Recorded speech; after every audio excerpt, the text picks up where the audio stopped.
Hello, welcome to Have a Go, and I'm Alan. No proper video today, I'm afraid. I'm down with the flu at the moment, so doctor's orders, I can't do any strenuous stuff. So I'm afraid this is about the most strenuous I can get this weekend. Workshop tour. Starting with outside the workshop. Spot the places where I've run the furnace in the past. You can even spot where I've had the muffin tray to make ingots of spare metal. I have no pride, and it's the back lawn.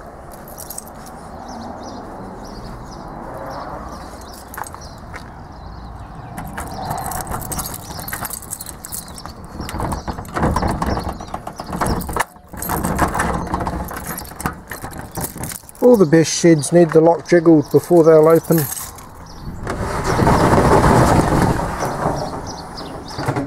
And we start with one of the most important tools in my arsenal, the humble bandsaw. This thing has saved my bacon a lot of times, or at least saved my arms. I always leave it unplugged when I'm not using it.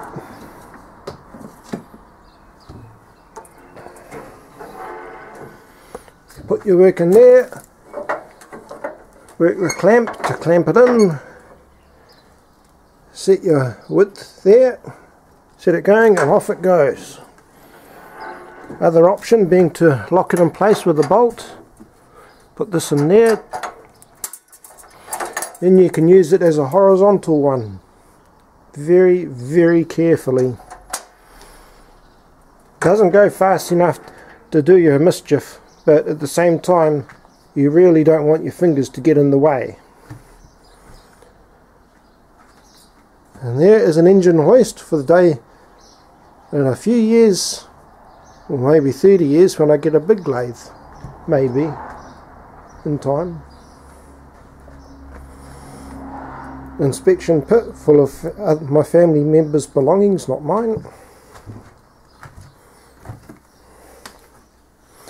And this is where the furnace gets stored. There's a gas bottle, there's a bin of emergency sand, and below that is the furnace itself.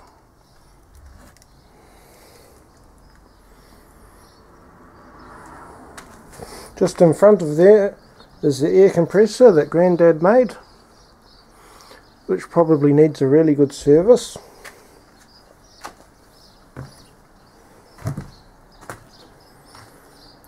Rubbish bin, printer that needs throwing out, and here is casting sand, full, empty, mostly full.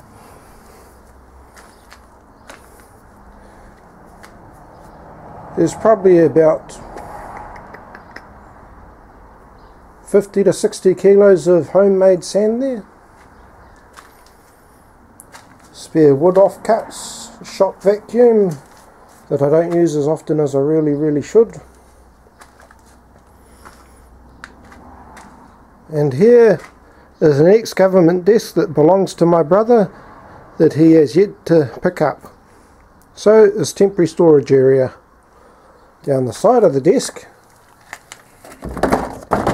is where I keep all my nuts and bolts.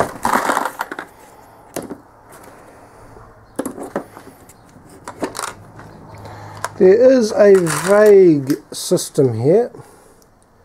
Hopefully you can see some of the writing.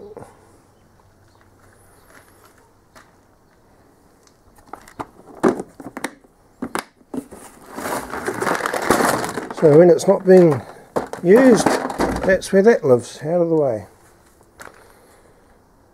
There is my spare metal pile, right next to the toolbox.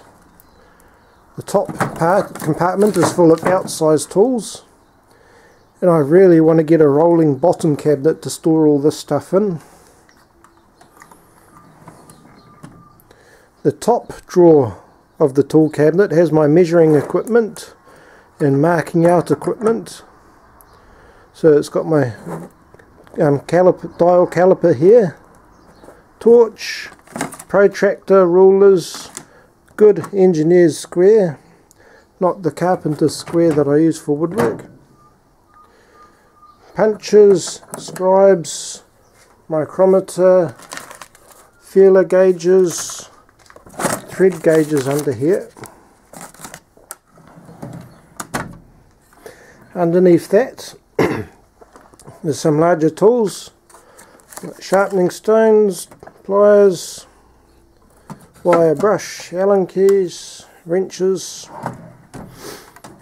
Below that, other tools, needle files, more needle files, hole punches, some X-Acto knife rip-off, diamond whetstone, and below that,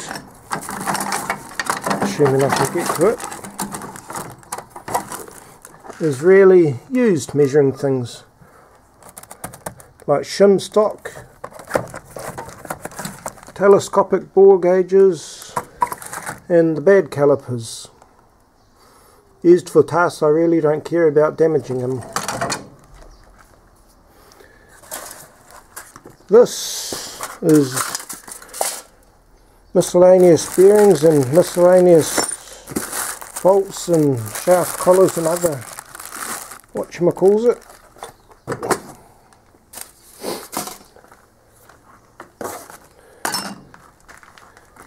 And to the side of that is my surface plate, which I keep covered when I'm not using because it costs a lot of money and I don't want it to get damaged. Spare space on the desk, chemicals, spare grinder that I don't use, and bits and pieces. With, of course, the moulding boards leaning against the desk, because where else am I going to put them? So to turn back around,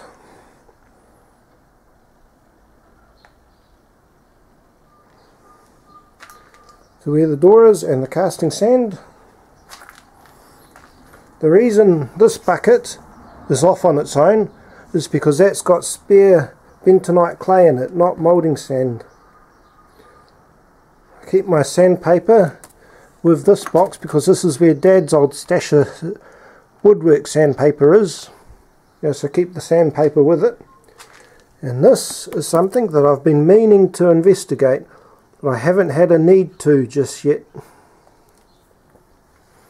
Cupboard behind there, random stuff including the sieve for when I rehydrate and put the moulding sand back in the thing. Thank you, cat. There's where I store the belt sander. It's not where I use it because that's too high, but it's a convenient place to store it. And in the cupboard, spare screws, spare stuffs, and some spare shop rags down the bottom. You may notice that I keep my lacquer in there as well because it's a dark place and lacquer doesn't like being stored in sunlight. So from there we go to the long bench. Stretches one side of the shed from the side door, which doesn't work, to very nearly the end of the shed. And there is where I used to have the belt sander. Unfortunately, the end of the lathe sticks out too much to keep it there these days. So before I touch on the top, we'll start with the bottom. It's organised in a I know where it is kind of fashion. Angle grinder, great-great-granddad's bead plane, battery charger, really old inkjet printer that I need to get rid of, Dremel tooling in those two plastic containers,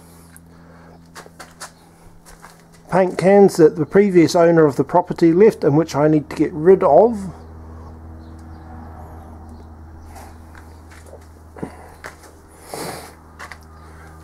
bad tap and die set, good tap set,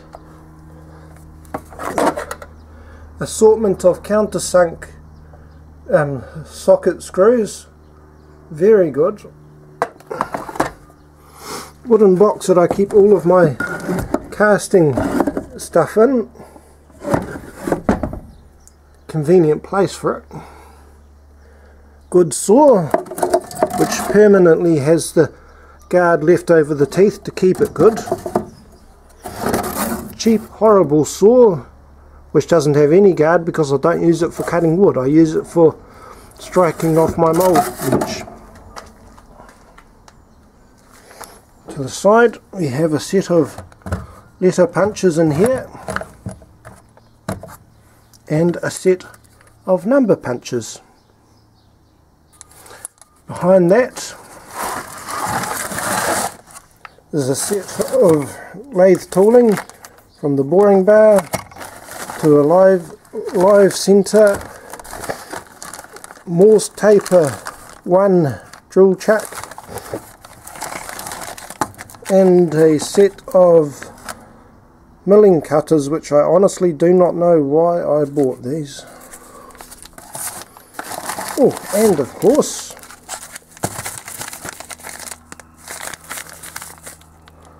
Morse taper 1 dead centres, for when I finally cut the Morse taper and a permanent spindle in that lathe. This part of the lower bench I intentionally leave clear for reasons I'll get into in a bit. Electric planer that used to belong to Dad. Box with all the casting patterns that I've used up till now. You never know, I might want them again one day. Hammer for when things are being stubborn. The persuader hammer is in a different place. Hydraulic fluid for the ways for the lathe. 4-stroke oil for the bearings, which I hope works. A spare 20mm internal diameter bearings. Stick welder, no laughing at me.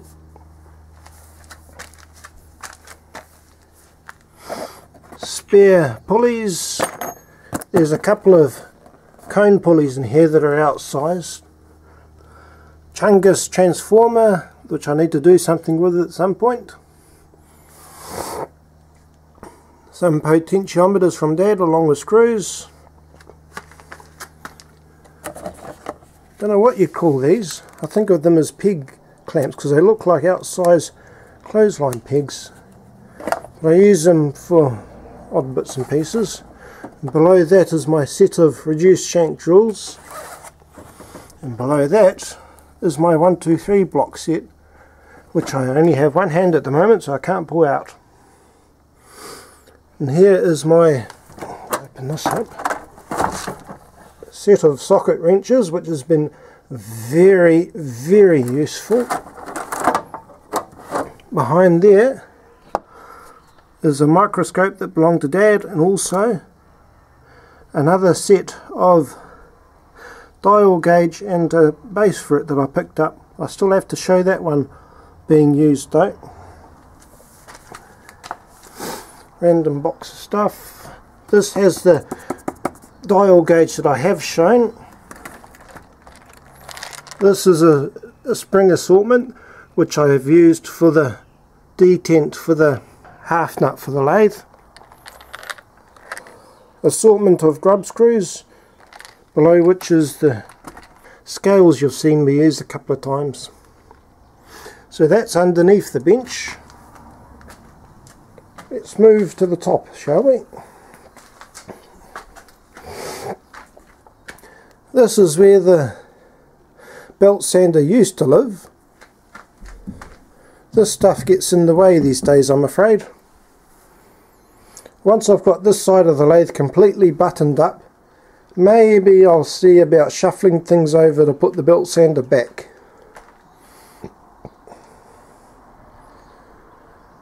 This was left by the previous owner, meaning the yellow board. I mainly just use it as a convenient place to just keep that because I never use it. This for inspiration, and that because it's either that or put it on another post on the wall. First aid kit where it's blindingly obvious next to the gloves that I use every single day, so you want them somewhere you can get to. Gauge for various things, surprisingly useful.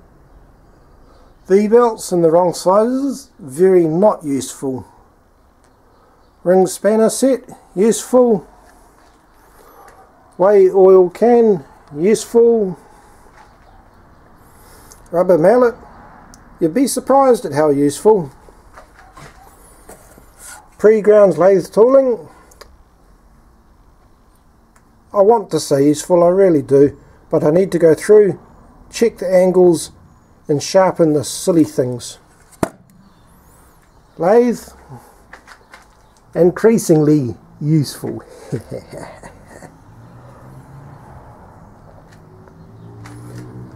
On-off switches for lathe, yep. PPE, necessary. You need this stuff. Control box for the lathe, needs more grommets. Faceplate, patterns, shop rags, vice, very important.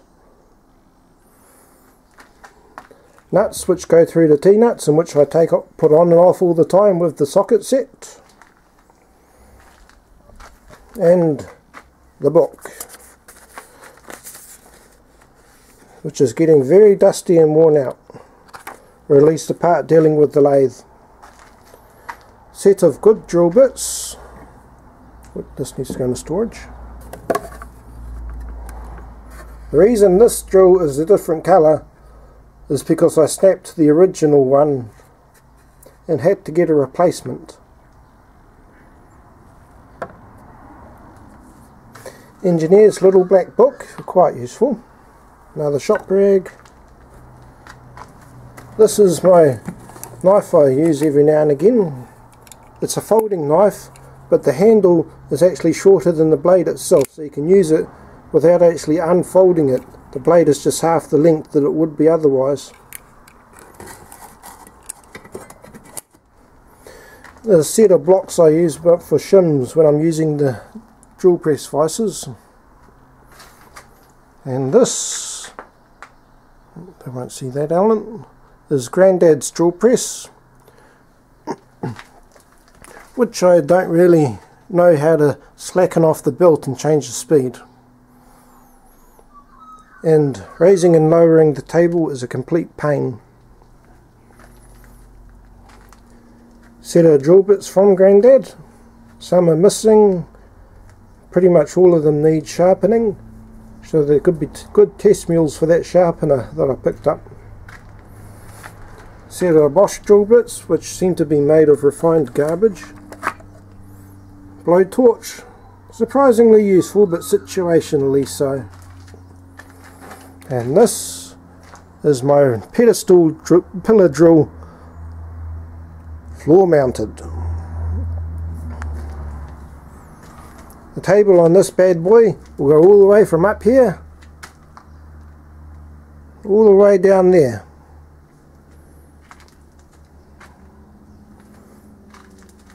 Also, it's a bit awkward to use with the camera because I got this in the way, but ooh, yes, there's the little detail centre where it lives when it's not on the bench being used. Shelves with miscellaneous on them, including the skill saw, the jigsaw, and the big boy power drill, the Hitachi. And in here is the cone pulleys for the drill press. This is what I go to when I need to change the speeds for the various diameter drills, along with a little cheat sheet there for materials, diameters and speeds. There is a sensor in the back here which will automatically shut it off if it's open and I try and start the drill up. Little XY table, I've already shown you that, and carry on. And here are the casting flasks that I regularly use these days, with the two smaller ones and the deep one. This is when I'm doing a deep size pattern and I need the extra depth. And these are what I use when I'm not doing a deep pattern and I don't want to use up so much sand. This chest actually belongs to my sister, who has yet to pick it up, just like my brother and the desk.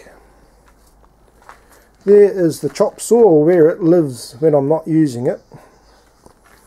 And there is the long flask that I used for casting the bed of the lathe. You never know, I might use it again. Behind is an old bed frame from the previous owner, a sofa and two spinny easy chairs from the previous owner. That's where the temporary supports for the lathe are, along with other bits and pieces. There's the 6-inch belt grinder. This takes 6-inch grinding wheels, which you can buy from anywhere and everywhere. This is Dad's bench grinder, which takes 5-inch wheels, which are a bit harder to come by. What was that with that spare vice cop too? And behind all that is random storage, which I need to sort out. But yes, this is my workshop. It's not much, but it's mine.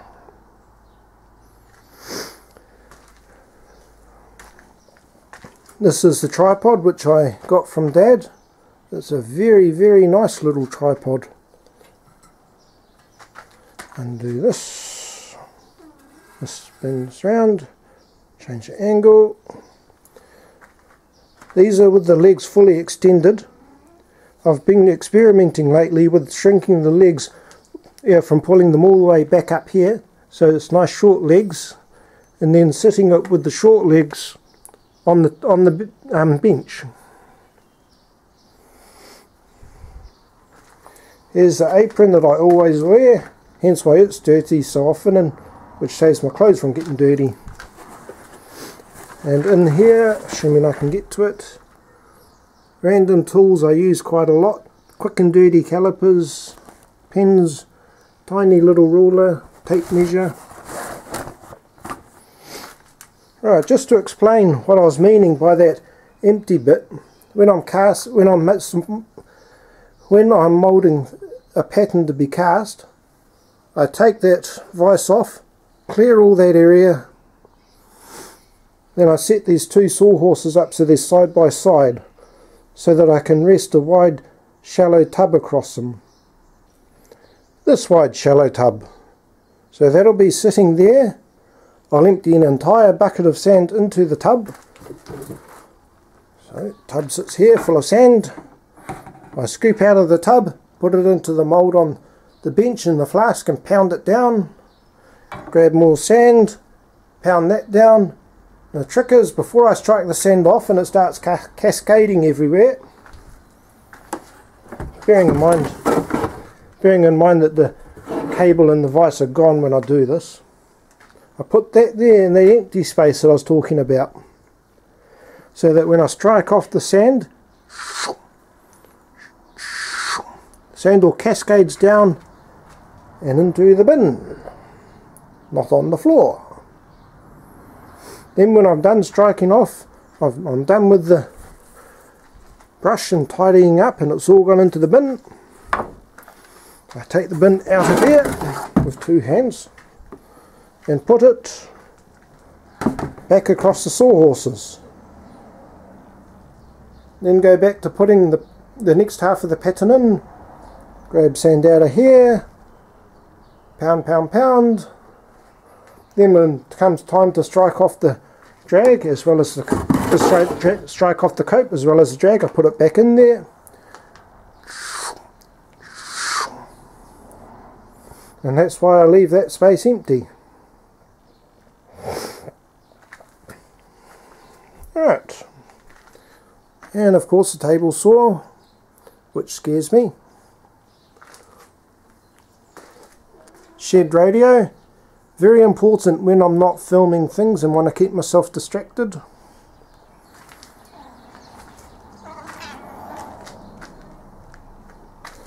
Spare bits of Zamac for melting down.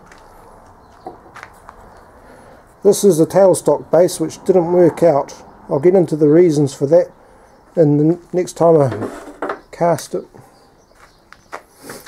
This is the bits of the defective headstock I've chopped up into bits that will actually fit in the crucible. This is the bad faceplate, again chopped up so I can fit it into the crucible. These have all been cut up with the bandsaw, by the way. I'm not dumb enough to try and hacksaw it by hand. Spare ingots, spare bits of gate and sprue, and below that is